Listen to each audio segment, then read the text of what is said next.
ka autobiography ka zia ka mi so tongin ka zia ka sap tongin kan leta ta chuan penguin ho kan pe sap tonga kha anan chiara engin comment katia oi chu har khop mai amak lom lutu antiene adik mut mai tiro emene kal tlang kha Israel ho kal tlang ang mai kania a oi ommo kho bani ti chuan abu mi po kha keina kan phua kha andu talava an soya amma kan ti thu kha ananen ta ole chung jinga chuan atir lama lung leya putlanga te hovina an silai vala kan thu ru anan transfera so ta lung lei khen don sipaina an mu lo an du lai khai eng ding ro sia kan chum lo jinga chum jing noya mak takin an transfer an pu pei te vek ani rang chal ko na changa lung lei lo lu na lama kan khang te ka pu ding a chong trai ra pon di pi mia lo chuta Sangka jakwa somruk paruka raman buaya kan lau is Pakistan achuk vek kan tuma ayu panalo oi hau lo kirlero kan lo mi kwal te lo chau atia somruk paruka misorama minor kir chole vek anika iso chuk tumpo kha ei nakina voina chona detailin kan soi thei lawanga lojuk ayu pakhan lo o istela keini underground zong kan is Pakistan lo juk biruk sang vet ila India sipai kanan tu tokin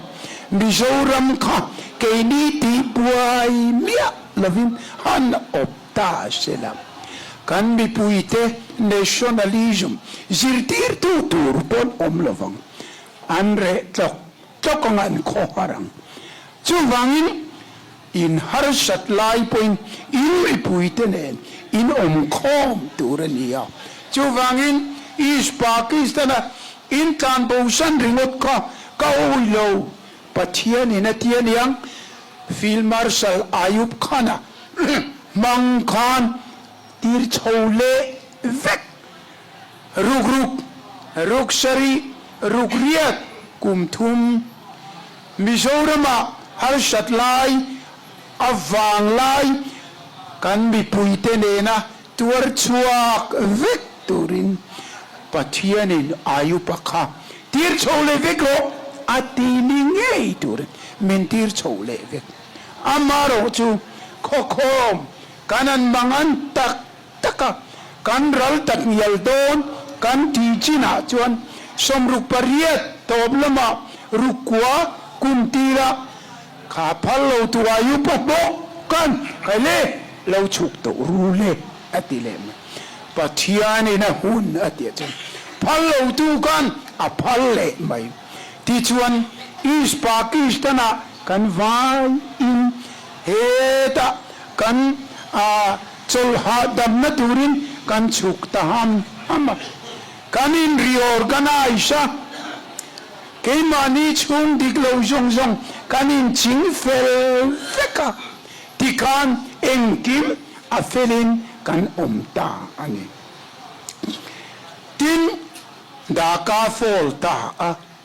chuta chun voitam kan soye a story chu soi non ngai lovin daka fola keni po Pakistan commando nen kaninom pol chiata ani niye sipai anwai ti theitiu tho an capture fika general Arora khan keni anjinga omjo kan escape vek ani tila an oi lo hianin karing ma se a hetu kan tam si a adik tat siani adot liachun til pakat asoi tura tamlu tuka kan soi leanga san khajakwa som sarile pania pudeng anen Zulfikar Ali Bhutto ale ISI Director General Zilani Anpanin Islamabad President Office Katilai John Bhutto ka President Nibok Chief Martial Law Administrator Nibok Engkim Aina Office kan va in beta kan heta arakan ngotanga eikiap kaltanga renguna East Pakistan refugee ho zinga kanin thuna tichuan Burma kan kap tuk chumin engi motil kanon rel theya kan lo tlang theya Karachi kan lo thenga Islamabad kan lo thenga ni ti kanan soi chuan Bhutto le ISI Director General Zilani chun hetiang hian in lo kalang ti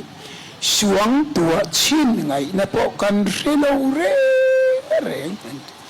keni po kan rebig lo ma se pathian in kong min siam sak tat khang te kha oi om lo ani ole adang kan soi lenga India nena kanin biak naka chun zom turin kanan tita kong thumin kan beya Arabian Sea kaltangin puto na le sang ne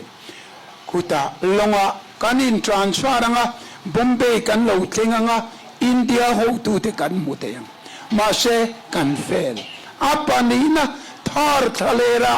kan lo kalanga tichuan heta Rajasthan mo Gujarat mo chuta chuan India ho tu te biak turin kan don muteyam kan pistok chun jom nan ma se afelea min ruai tu turten suam mangan tam lutuk kan ruai ngam lo chon apatum na Punjab Firozpur zona Kasur sektora heta chuan kan thei tong kan tia puto nanen kan beya phai zola ke im khat kal turin zan khwa in kan kala jinga chuan Pakistan kan la chuan lo nei tu lo kalin assalamu alaikum min tiang India ni chuan namaste min tiang kanum ni India nge Pakistan po kan reto lo biru na silo Leilet zol 5 weddings. Nia lau chua ka. Lau nei tu pakat hal pui na lau kala. Minron mo lau kalpi chu. Assalamu alaikum. Alatita. Zan kwa in ke im khat zola. India teng turin zu teng tei lau iya mole. Achan pe chu. Amin daulaya ting lau tan na tur. Heng room tiet don. Fit kwa fit so mathu an lai chuk mai ka kan he la kan ko ya kan he la kan ko ya zanar si mu teilo chu ma sim si kompas kan lo keng bok si lo chimlam marlam chaklam kan swetalo renga ti chuan atuk zinga Pakistan ha bok kan lo oma ISI hovin min la chuak lea an thinrin nan chutro tak khang tika lo tlang ta ila kompas lo keng ta ila India kan tlang ho arsi mu thei sena chori vule king jang kwa chimle mar chu ka sheve ko reading kan nei na shave a bomia lo tur kan ma se eng ma amante lo jinga assalamu alaikum bok kan kirle kangai tualeta lo tlang ila Firozpura andi siemo anai biemo và một tay là India vui khát căn lũ chuan a chua lệ thầy tổ mía lâu Pathian in lâu ôi mía lâu a to pa công minan ko mua Pakistan CIA pan Kabul Afghanistan tumru all beranai berantia kanan tumchu sangani antin poisa min pe kan tlang zo khata tang kachuan India ina an du dua min ti thei mía levin in biak na kal ta zat adang soi tura va tam em heng kan China constitution bu biak vela ho han kal te kha tu nu yang ka soya an ma ni point an tia a then chu emi jinga tel point la ula om mai te tha thum ke nan kalania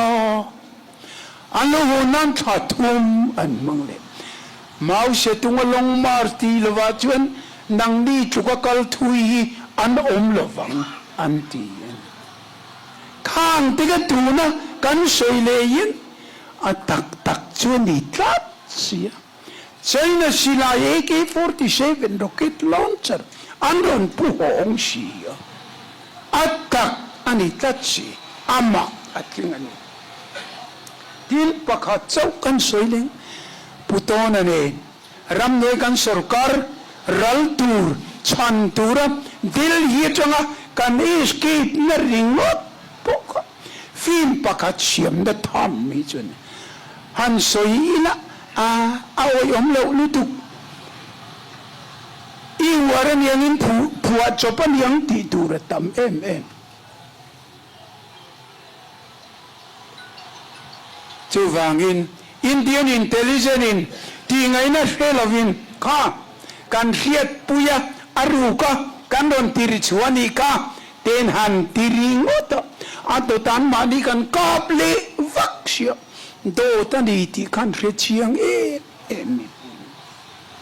ole kan pisha kot shine ringot kazuk soidon dun na chancho tui pui shen kan atanga Jordan lui kan khang jong kan tu thon thu phua emochuni shela chuan tunge oi ang lo li tu heya van nei lo devin phua ula ang antiam MNF history po hi penguin hovina anan chiar meuch amak yan tilutukwa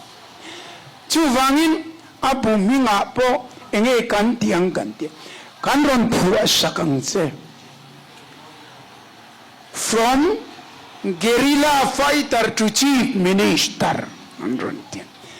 guerrilla fighter chief minister ni tai anni point an la remia lova kagamin chiaran cha kang antia andon phua tuna kuan an print chan lek to hey a final na chu kan jau to ania kazuk soi na chu MNF history hi soi ila Israel the history angkan mi ina an oi lo tur ria vatam em keinge po hian Philovin khoi lai ramat mi tangine mo lo ho thut ila he zong hi ria ila kavahan oi big dong lo em in phua van nei lutu he ya pa ngai de vin phua ro ang lo an ti chu tak chu voina ka soi du hi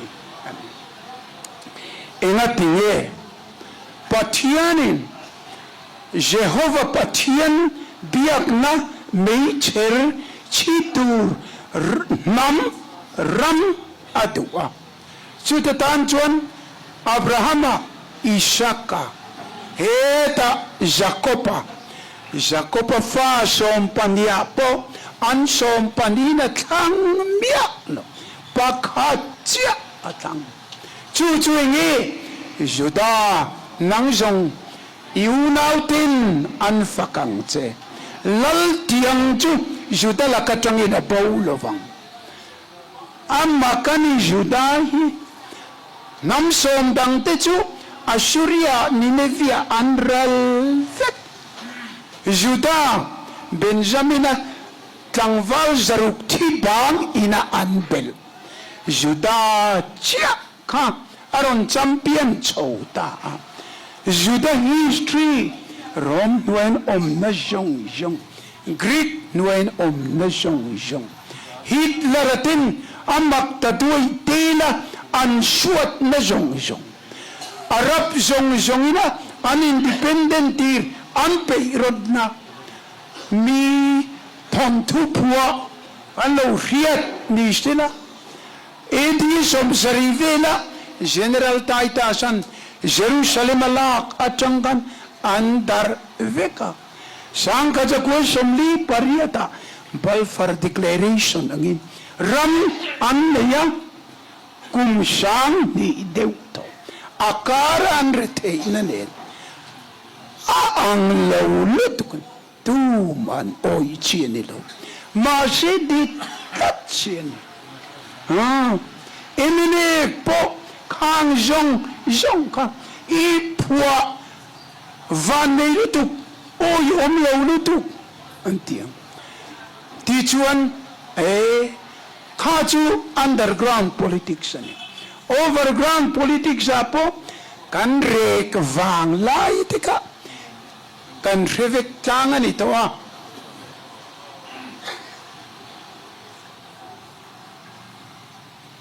MLA Pathum Chow may kanan nei lai tika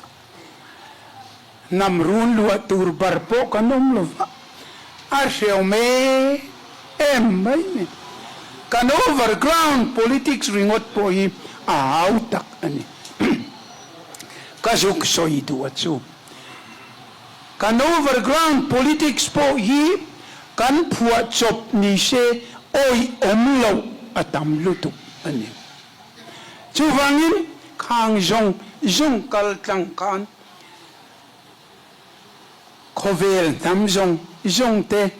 Judaw som pakate anral fek nuwa Judah nang jong lal tiang chu ikekara chong ina bowl of vanga tiang din somli pariata voina chuan khovel hian abek thek lam kan khir chop mayani MNA po Mizoram political party som thuma chonga somlin kar ading to Mizo party regional party Mizoram atin ngat siapit an vain anral fekto som thum chuang anral fekto MNF ero chu harsat na underground harsat na kaltangin overground harsat na kaltangin voin tangin apartilian ber julan di jela mole kan puat chop ni she tunge oyang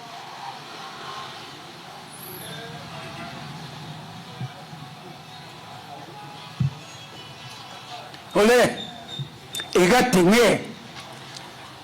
lal tiang chu chu dala ka tangin bol wang lal panathan arwat ani atang zel do emene po hi engatinge party som thum chuangan ral fek nuwa voina aruangam lian berle party lian ber alani tat achan dang omlo judate chu Jehovah pathian biak na meicher king ding tura lalpan arwat ani avang emene poi party dang somtin anliam nuwa voina alian ber kan lani na chan po hi enge tuna yen tam takin in thana namen lovin kan tla kanan mang anga kan how to pa wangani kan GST wangani kan core committee member wangani kan high command member wangani mo purtur kan zonga adik tau mai kanan down taka katikan ดังอาตมตักไปจูปาร์ติดังอาเตกันอันตลานชินอันนี้ค่ะจูฟังอินข้าเทียงฮาร์สัตนะหุนอลาวเทนะค่ะ BJP ลำกัลไม่เฮชานีคองเกรสลำเฮลูชานีZPN ลำเฮลูชานีข้านาคานกันรินนะvoi engjan nge ngata kan pento chung hun po cholo la teng liang mania po kan tla MLA som kan ni ZPM in som ni chuang tai an ni a thin min nuai tak tak chu kan buai ni kha khati huna kan in mami huai kalta te sul nu an footstep an ra kha khir ula ti chuan chumia tan chuan ani voinan ka soi ni hey heta kan tar thi chuti una chuan congress in ring zoke BJP in ring zoke ho tu dang in ring zoke thok tu dang in ring zoke chen khatin engen ring tolai lir ten achen sakor ten ring achenin hey yending MNF ero chuan keini chuan lalpa kan pathian kan ring zo kang hi pathian le kan ramtan kan ti chumi von tat nga pathian le kan ramtan kan ti kan kum som rugli pali parti som thum chuan ral fek lu he MNA fi atung tingani kami mutu ka chuan in lau dona piangin in mang an dona piangin in thapan dona piangin ke ni ro chuan lalpa kan pathian kan ring zo kang ami kai huaina kan ho tu ten kan ma mi ten an lo soi zong kha kan ring zo kang kan pathian hian min tan san don lo chu voina ka suk soi tu tak chuan overground politics apo kan ma chu tiang chu hunar sa sutur ala zelang enge kan relo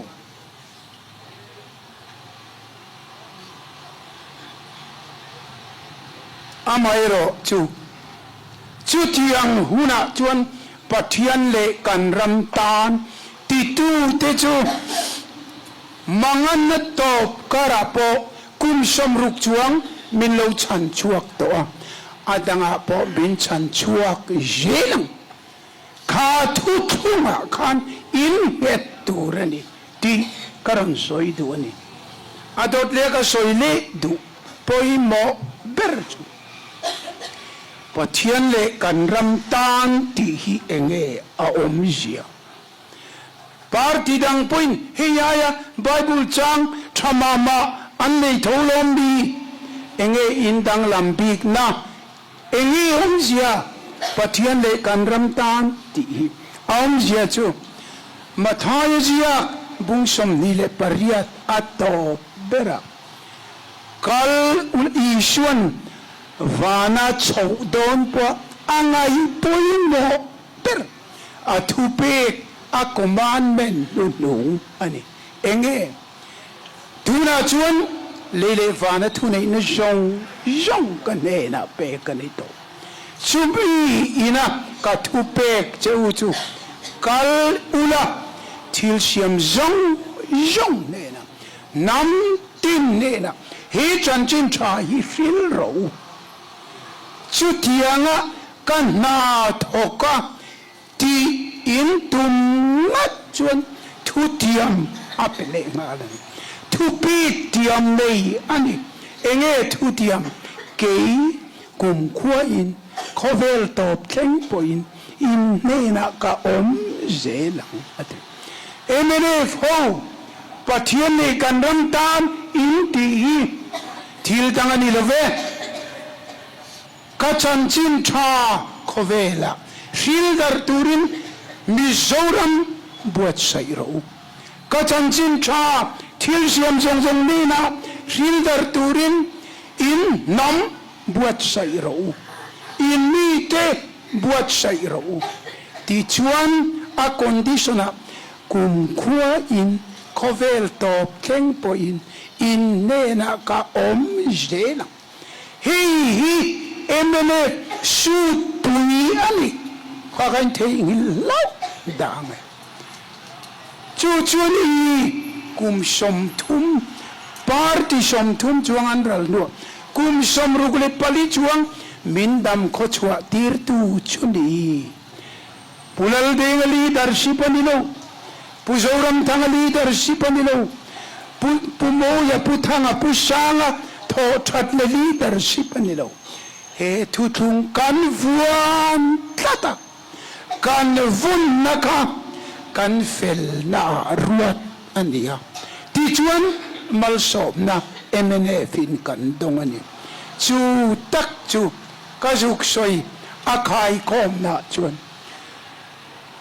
Israel fa le ring tu zong zong in lalpan Israel fa te thil mak chunga thil mak cher chuana ar huai chuana re reng turle zil turin adwa MNF hong hi in mami huai kal te thil ti ka zil turle re reng turin adu chewa min duwa ti chuan khata tangkan atang kom na in hu tur chu pathian nei kan ram tan in ti om zia hi zoram hi ami pui hi anami pathian tan enge pathian tan achan chin trustin dar turin in tho in tuma chu ka chan chua na chan chu hi ani chu thilna manga ka chan chua na chan chu hi ani ti hi a shoot pui a foundation ani nakin zela po ilo kapang le mayange in thanakan takin engmo fel lomin party narsan na to in ko kualin heti rim tia manga anga thildanga phiro in kan omle dange tolaili kan ringlo sakor chakna kan ringlo lalpa kan pathian kan ring zo ko pathian ne kan ram tan kan ti hian min chan chuak thina ni ti ka voina reng ula chu nakin zela tan po MNF adin chuana tur ani don ti kha isyang u chu voina in nena ka thuchah du poimo ber kei kaliam nu po in riata in nga reng na tur ani puzaura mai an ku akumte upaveta mising danin long liam ta se adota tunge niang ti te po ineng to mai te eng to re reng su pathianin angai tu zel MNF na thok tu tur ruai tu tur wakar chai lalpan bal ma ching ai lo sang til tam andei zelani ti ka ring voina po mit tak min pek bel zel chuwain kumthar lawam chau tura po kan ma e zelang pathian le kan ramtan kan tia lalpa rin nang net taka kan kal zel chuan MNF kong chan vea alaklwa kan pathian in min kal san don lo ti hian min kal tlang puyanga he ram hi khovela chanchin thasil tu ro pui per pakata kan chua don ani tuna po a population ratio chuan America ai missionary tir tam ber tu khoiram nge mizoram ani ai na sain kan tiang chuwang sponsor missionary mana nuai khatal kan nei turani kati po nuai li kan nei tri presbyterian in nuai thum le sing kwa kong han dang ne en pe chun pun tam lutu chu kan kal zelam lalpan vana lon don po atunu nu angai poimo ber anika chometi puiting tur kan ni chuan kum khuain khovel top kingin in nera emene phou rerou ka om jelang atiani tika voina chu chu kan thin lung lung phuma mang turin he kumthar yan thuchah karon pek chau ani e kalome